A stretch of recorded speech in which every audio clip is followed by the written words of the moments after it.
Hello everyone, thank you very much for this very nice introduction and well, no pressure apparently now. So I hope I can do what you asked me. So it's really a great pleasure for me to be here at OASPA and discuss with you open science and quality. And I have to say that some months ago, when the organizers, Katrina, asked me to give this talk, I thought that the question, what is quality in open science, would make a really good title, and with it in mind, the preparation of this talk would be just a no-brainer for me. However, when I started to put the slides together, I thought, wow, why did I propose such a difficult topic? It's such a difficult question to answer. So, and because, quality touches so many areas, that's why I decided to rephrase the title on quality in open science, which will hopefully do a better job in covering my random thoughts on this topic. So anyway, I have managed to put some slides together, and I will hopefully be able to approach the relationship between quality and open science from different angles. And I will start with some general remarks on quality and quality in science, and will then try to link this to open science. Maybe this collection of thoughts and examples will be sparking a discussion about these concepts that seem so easy to approach. But please bear in mind that these are really my first thoughts on this complicated topic. And I have to say that I was motivated by the question that is kind of haunting me since the beginning of the open science discussions, and that is the question, what is better in open science, or why is open science different than science? And so I hope that I can give you some examples how I would tackle these problems. So I would really like to share and discuss my ideas with you. So first of all, why do we have to talk about quality anyway, and especially about quality in open science? I believe that the need for the discussion is rooted in the organization of the scientific enterprise. We work in teams, the scientific problems are complex and manifold, and we have to rely on others in order to stand on the shoulders of giants. We cannot take care of every little piece in the research enterprise, a situation in which, probably quite naturally, an information asymmetry develops between the producer of a certain product, work, or service and the consumer, customer, user, or however you may call the actor on the demand side. We often find ourselves in these kinds of asymmetric information environments, and we often work with two assumptions in such situations. First, we think that the producer knows more about a product than the consumer. The producer was involved in the creation of the product, and therefore she knows every detail about the quality or the properties of this product. Second, we often argue that because the consumer was not involved in the process of creating the product, she cannot judge its quality, at least not entirely, because there is this lack of information about the process and the components involved. This situation would not be problematic at all if we would have enough resources to buy and check every product and test it over time. But our resources are limited.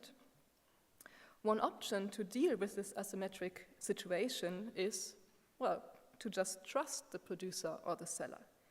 And we often do that, for example, when we buy cars or pastries or something.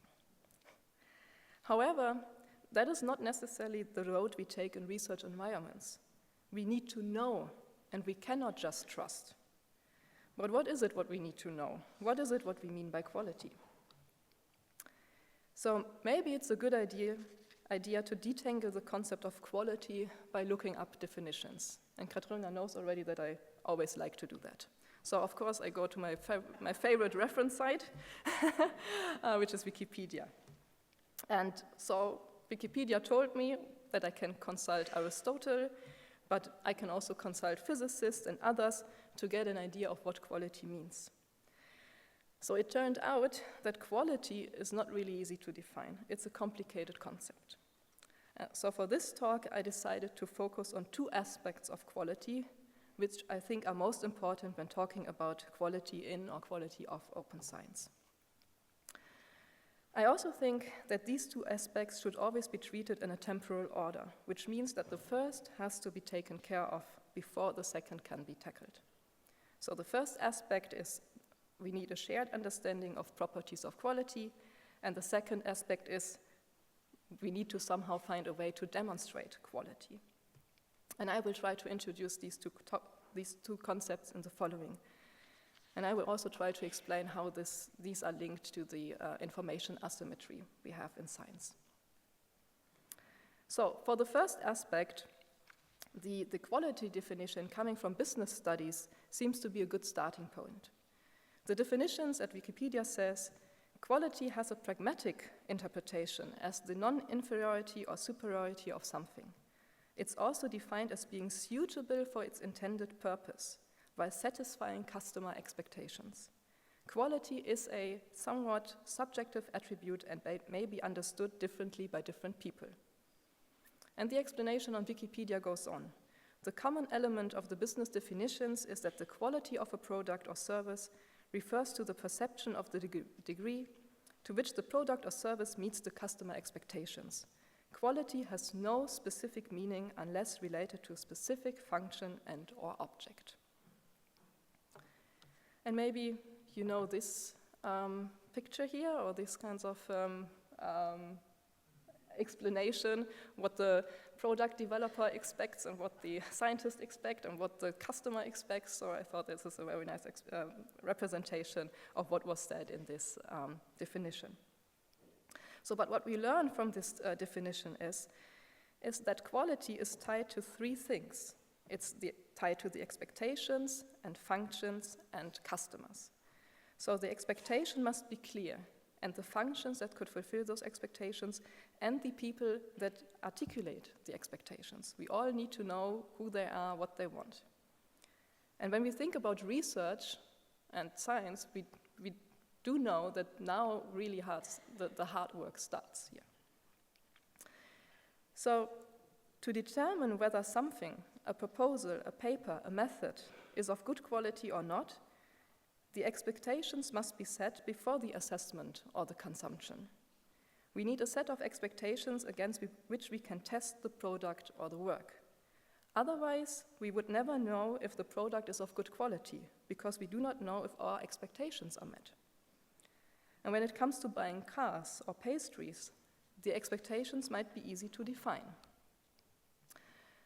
But expectations are manifold. They are tied to individuals and sometimes also contradictory, especially when we are put in a situation in which we do not have to assess physical products like cars, but rather services or information products or intellectual products like, so these are the products which we find in the research enterprise. For example, how would you determine the quality of a journal? Would you look for the rejection rate or rather the price? Or do you look for journals that frequently publish your best friend's works? Or those that are highly cited? What are the expectations in the end we have towards journals? To clarify expectations in science, we can also ask, what functions does science have to provide? What goals does science have to reach? Some argue that research is good or of high quality if it has an impact, if it changes society, for example. And this flow diagram, which you can see on the slide, is based on an analysis of almost 7,000 impact case studies that were submitted to the British 2013 REF, the Research Excellence Framework. It reveals that the researchers have demonstrated the impact or the quality of their work by 3,700 unique so-called impact pathways, and we can only see 60 topics here. So apparently there's no common pattern of how impact or quality is generated. So there's no common way of how the goals of science are reached, but there is a great variety in quality of science. When it comes to research in general, it seems that there's a similar amount of qualities or expectations science and research practices should fulfill, and I listed some of these ideas on this slide. And if we add openness to the list of expectations researchers meet, then it is often stated that open science increases the quality of science and its efficiency, openness will make science more reproducible, and it helps science gaining in credibility. It will promote integrity of research and engagement, and of course, openness increases the visibility of research products. And there are other proposed benefits. For example, that open science supports exchange in knowledge, that it stimulates innovation, that it facilitates collaboration, and that it accelerates discovery. That is quite a nice cornucopia of expectations, highlighting very different qualities of the scientific enterprise. And they also reflect a very different expectations that are different for every stakeholder group in the end. And I'm sure that I only have presented some approaches to define quality in science or quality in open science. There are surely far more examples that might have been even more fitting for the purpose of this presentation. What I wanted to highlight with this, though, is that we have to understand that quality is mostly subjective. Different people may have different expectations, and maybe there's nothing like an objective quality of a product, a work, or a service. The definition of quality allows for some ambiguity. I see, however, one advantage in our situation, which I have already mentioned before. Research is a collective enterprise. No single researcher has to guess what might be the expectation of each and every stakeholder of her work. As a community, consisting of researchers, publishers, editors, universities, funders, and everybody who's involved in the research enterprise, we have already developed a shared understanding of what we value in research and what expectations we have. So it's not the single member of the community who is subjective, but it is the whole community which subjectively defines for itself what it values and what expectations should be met by the research enterprise. The concept of openness now adds a different flavor to that. In open science, it seems to be not very clear yet what are the expectations and functions of science. If it is clear, then I do not really understand why we are still, debating about open science, because then it would be just science. But let me come back to the concept of the information asymmetry. So it is also the task of the community to decide regarding which functions or expectations the information asymmetry should be leveled out. Which function is really necessary? Which is relevant and which may be secondary? Which expectations are satisfiable at all?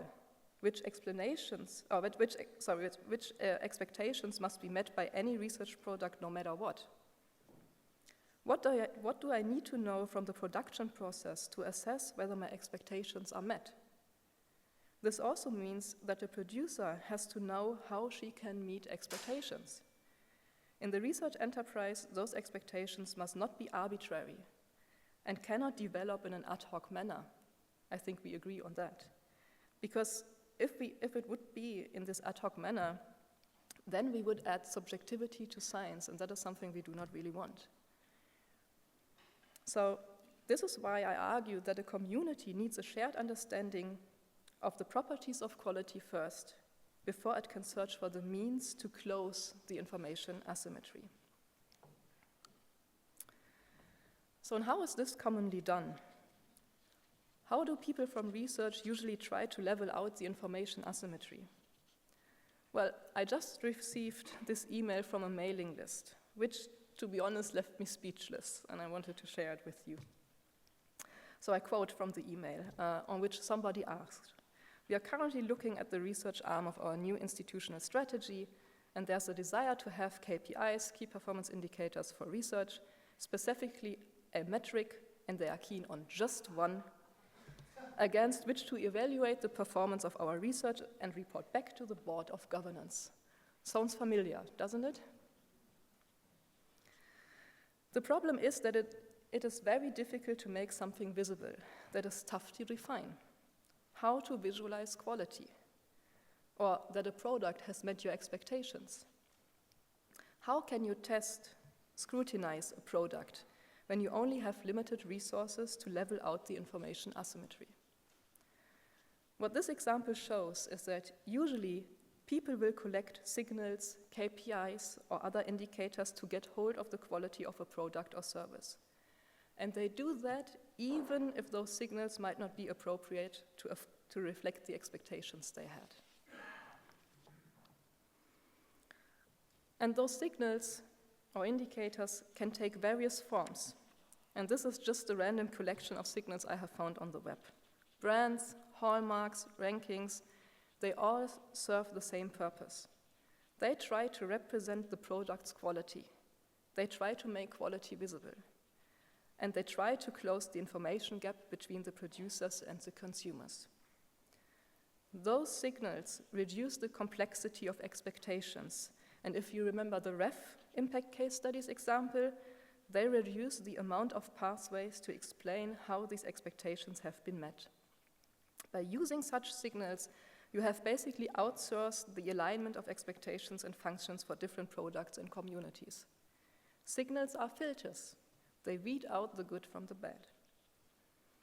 But signals are only one side of the story. Signals are useless when they are not linked to expectations and communities. So, in order to award products with such seals of approvals, there must be a set of expectations or rules these products have to meet. And this set of expectations is hopefully built from the community's shared understanding of quality. All three aspects are needed to overcome the information asymmetry. And those aspects should not stand just beside each other, but they have to be aligned. And that is the crucial part here. To achieve this alignment, we have to answer some important questions first. What is the shared understanding of the quality of science, the expectations a community has on the functions of science? What is the appropriate alignment of expectations and functions? So where do the expectations and functions really meet? And also, where do the signals and expectations meet? Yeah? So we have to align these things as well. We also have to ask, which signals does the community respect in the end? Yeah? Or what do they accept? The icing on the cake is to make all the answers to these questions openly available to the producers and consumers of research products so that they can adjust their behavior and again know what to expect from quality assessment procedures. The appropriate alignment of those three aspects may lead to an information symmetry, making it easier. That means we want to spare resources while assessing the quality of an information product. There is a big but, though, and this but concerns the signals.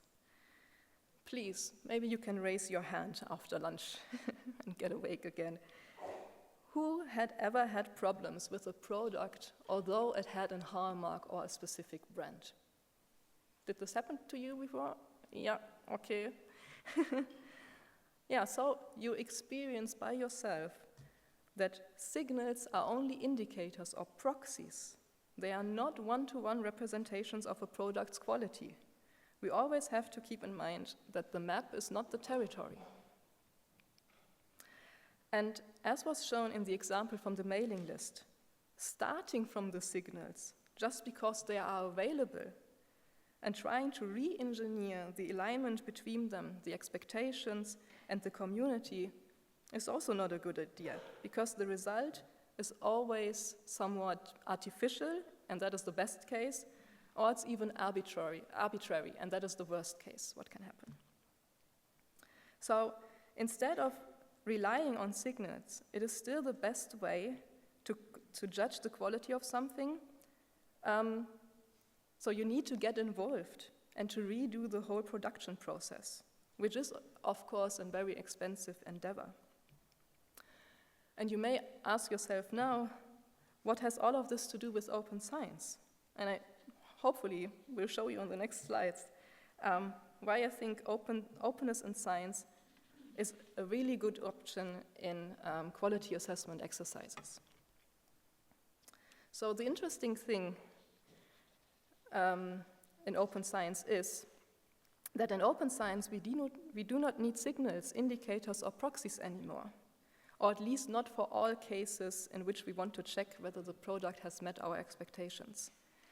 Open science means that researchers open up everything what is needed to rebuild the product.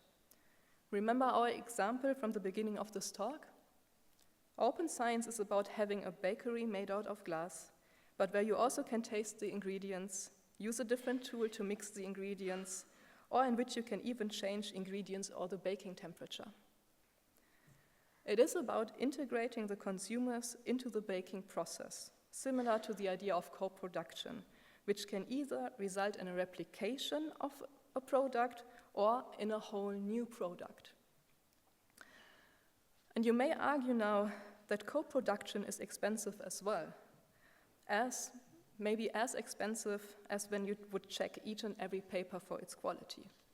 And I have to say, yes, that is true, but I hopefully have 3 convincing arguments for you why the costs of checking quality via open practices are still better invested costs.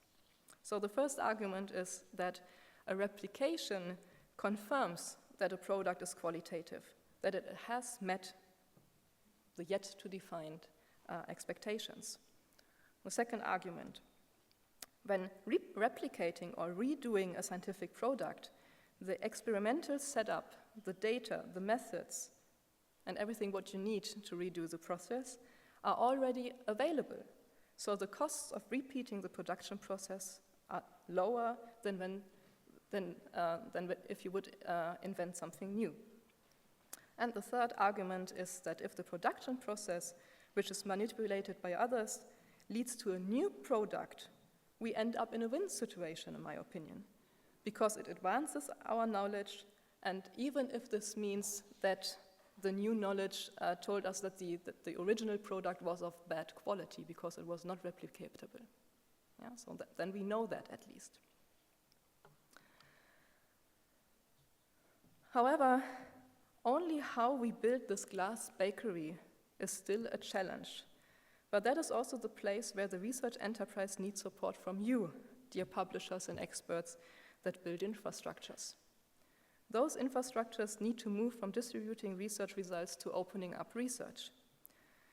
When we look at how scientific progress is communicated today, it seems that we are still stuck in the Middle Ages, or at least in the 17th century, when the first scientific journals appeared. Basically, there is still one-dimensional paper that can be downloaded or read online. So we do the same as the early print industry. We use technology, which was the printing press, to replicate handwritten manuscripts. By doing this, we neglect the true power of digitality and what it can do to support openness. We lose the chance of communicating the dynamics of scientific processes and knowledge building. We lose interactivity and hide the true nature of science, which is very much about trial and error, tiny decisions, and of course communication and discourse. On paper, we just witness the results of research and not the processes and steps taken that lead to them. The production process is still hidden when we publish papers. And of course, I mean, reading about the production process is also quite boring, right? I mean, the only case where I can imagine reading something about a production process is in a recipe book. That's exciting, maybe, yeah? But reading about how you did something, it's really boring. But it's not that boring if you can redo it. Then it's fine, then it's fun. So here's the place. So let me first show you some of the examples here, which I brought here. So on the bottom right, you see an interactive scientific poster, which is based on touchscreen, and you can like recalculate and redo the analysis live while being at the conference, and then you can talk about the results. Or the one which is moving over here, that is some kind of executable paper, which is also like live, where you can, as an author and also a reader, you can manipulate live and dive even deeper into the knowledge which is kind of siloed in this paper. And I'm sure there are more and more examples. And we need these examples. So that's why I want to say that here's the place where researchers and publishers and infrastructure providers can and should work together to make open science a reality. And researchers need support to create processes and products that are signals for themselves, and they cannot build such things on their own. With the now popular open science movement, I hope that publishers and infrastructure providers also start reinterpreting their role in the scientific enterprise, and that they move from the role of pure disseminators of research products to something like curators that mercerize research and that help making quality in science more visible. I know that this call adds to the complexity of the publishing world. It's making the publishing world more complex. And I think that was mentioned in the panel before, maybe from the audience. However, I think, as with every revolution, openness will and need to rattle the feathers of all stakeholders. But I think that you here in the audience, you are the right community to be addressed. Even if it will take some time to change the dynamics and the structures, and even if it's becoming a tough task. But you here, when you started doing the open access campaigning, there was also some barriers that you had to climb. So I hope that you can do that again. So I'm trusting in you.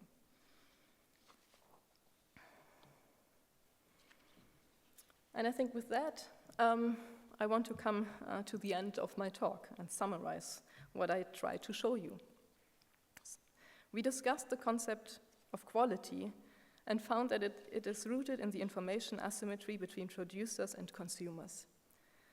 They often try to demonstrate or assess quality by using signals that represent parts of quality. The definition of quality always depends on communities and their expectations towards functions of a product. An alignment of all three aspects is needed to reach information symmetry and to successfully assess a product's quality. To reach this alignment, it has to be decided in a constructive discourse. First, what is our shared understanding of properties of quality? What is it we want to see in research? What expectations do we have? Which functions should result in what? What can be ignored? And second, what are the signals that represent best the properties of quality on which the community has agreed on? For which functions of science do we want to rely on signals? And for which do we need real openness? Which community needs which signals? The result of this alignment process should be made transparent or open to all stakeholders of the research enterprise, of course. And another point I want to make is that I have argued that openness helps leveling out the information asymmetry and that open research processes and open products can serve as the signals themselves. This argument requires that openness is considered a method or a way of doing open science, and that openness is not understood as a quality of research itself. This understanding may be open for debate, but I think that a scientific product that is closed is not of bad quality just because it's not open, as long as it's meeting our expectations, such as replicability, for example. So I argue that there's no quality in openness in itself, but openness helps demonstrating how the research has met our expectations. And with this, we may come to the conclusion that open science is just science, but that it is science done right. And finally, publishers can and should support researchers while doing open science, so that researchers have better means to demonstrate how they have met the expectations from different stakeholders from the scientific enterprise. So I promised that I will have that these are random thoughts. I'm happy to discuss all these things with you, and I hope that you come up with some questions for me. So, thank you.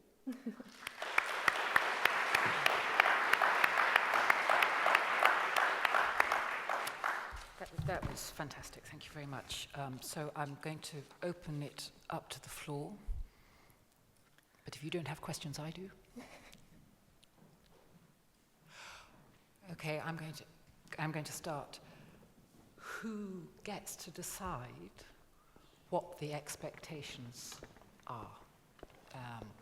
And also, when you were talking about science, I presume you were talking about it in its broadest sense. So Yeah. everything you say applies to the humanities, Yes. as well as the Yeah. basic physical space sciences. Yeah, yeah. So it definitely applies to all disciplines. Yeah. Who has to decide? Well, I think it's a community process, and it's the disciplines that have to decide. I cannot really think of having people outside the academic enterprise telling us, by the way, you have to look after that and that aspect, and that makes something of good quality.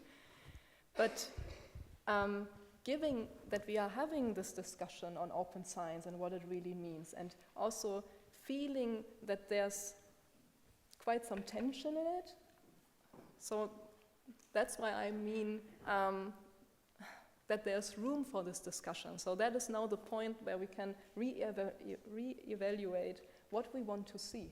Because apparently there are many researchers and many disciplines that were quite unhappy with how it went. We were suffering from signals, indicators that were thrown at us, like the impact factor and so on. And they served as incentives that nobody wanted to see in the end. So I think now is the time, and also the technology is there, so that we really can change how science and humanist studies are done, and how we can communicate what we do, and also demonstrate the value of a scientific approach.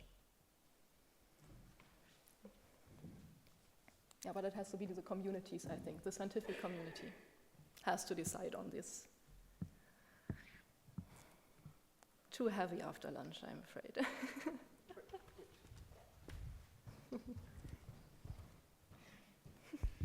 So you sort of tasked the publishers with helping researchers engage in open science. Yeah. To what extent do you think they need to engage the researchers in designing the tools that will help us do that?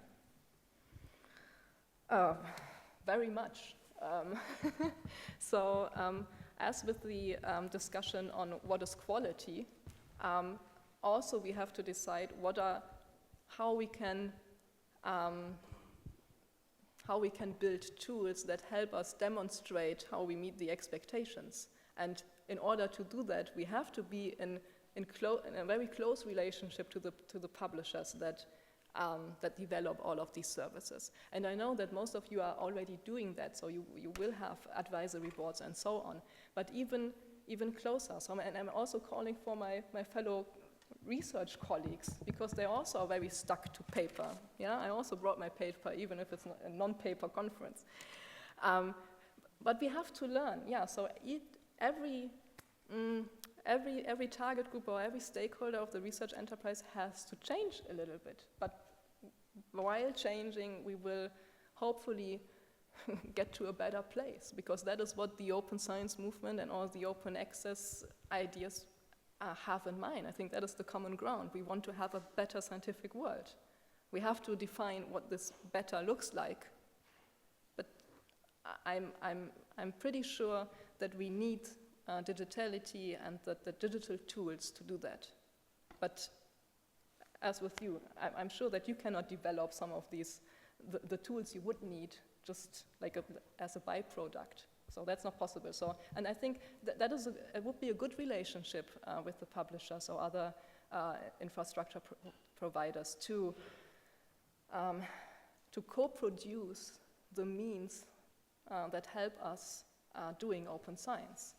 And then, of course, everything what Heather said this morning applies. But I want to be, I'm the producer of the data in it, and I don't want to be like the cash cow or something in this environment. So all these things that are produced and the tools, they should also meet the open science principles. But I still think that there's room for for business in this area. So still, even if you make everything open and you know that already that there's room for business.